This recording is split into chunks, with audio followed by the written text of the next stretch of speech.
அனைவருக்கும் வணக்கம். இன்று நாம் வாசிக்க இருப்பது நினைவு அலைகள். நெத்து சுந்தர வடிவேலு அவர்கள் எழுதிய சுயசரிதை நூல் அத்தியாயம் 34 தொடர்ச்சி.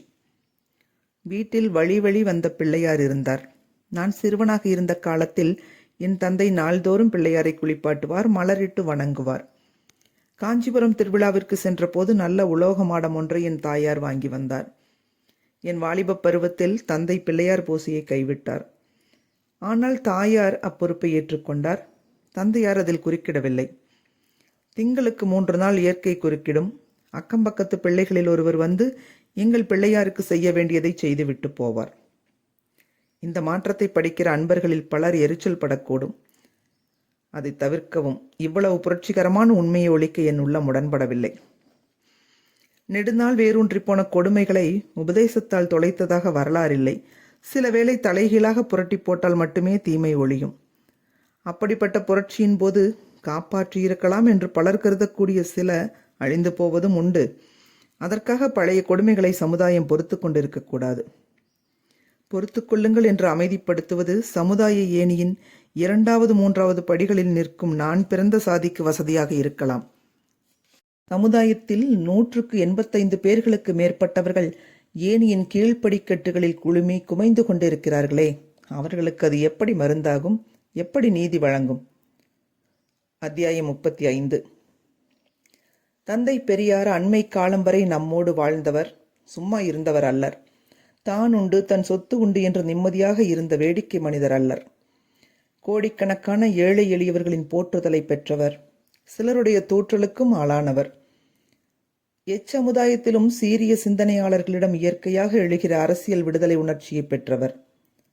சொந்த நலன்களை நொடியில் துறந்தவர். இந்திய தேசிய காங்கிரஸை தமிழகத்தில் வளர்த்தவர்.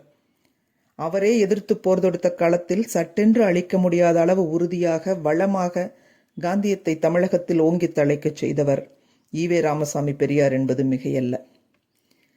ஒத்துழையாமை, தீண்டாமை ஒழிப்பு, மதுவிலக்கு, கதரை பரப்புதல் ஆகிய 4 திட்டங்களை மெய்யாக முழு மூச்சோடு செயல்படுத்தியவர் அக்கால தமிழ்நாடு காங்கிரஸ் தலைவர் ஈவே ராமசாமி.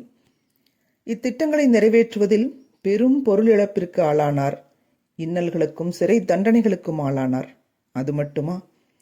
இன்றைக்கும் எல்லோரும் நினைத்து பார்க்க முடியாத புரட்சியை 54 ஆண்டுகளுக்கு முன்னரே செய்து காட்டியவர் காங்கிரஸ் தலைவர் பெரியார் ஈவே ராமசாமி. தம் குடும்பமே பொது வாழ்க்கையில் பொது கிளர்ச்சிகளில் பங்கு கொள்ளச் செய்தவர் பெரியார். பாசமும் பற்றும் இயற்கை செயற்கரிய செய்த பெரியவர்கள் இவற்றை கடந்தவர்களாக விளங்குகிறார்கள்.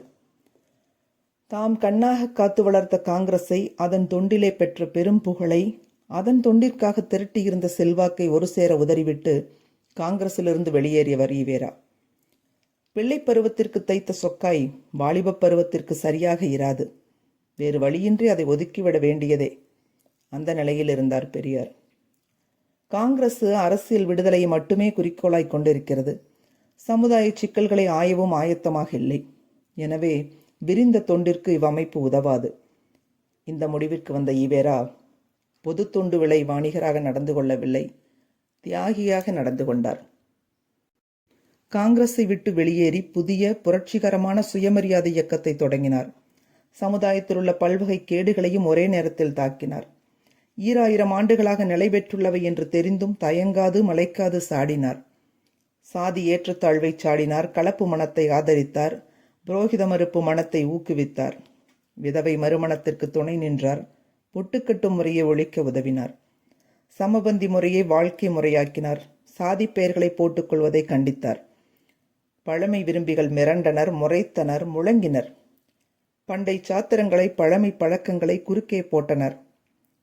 அவை புனிதமானவை அல்லவா, காக்கப்பட வேண்டியவை அல்லவா என்று அறைகோவல் விட்டனர். ஈவேரா சளைக்கவில்லை. சமய சாத்திரங்களை ஆய்ந்தார். புரட்சி பார்வையோடு ஆய்ந்தார். மனித சமத்துவ நோக்கோடு ஆய்ந்தார். மனிதனை மனிதனாக மதிப்பதற்கு தடையாக இருக்கும் எதுவும் ஏற்பதற்குரியது அல்ல என்றும் தமிழ்நாட்டின் மூளை முடுக்கெல்லாம் முழங்கினார். சொல்லடியும் கல்லடியும் பருவமழையாக கிடைத்தன, சளைத்தாரில்லை.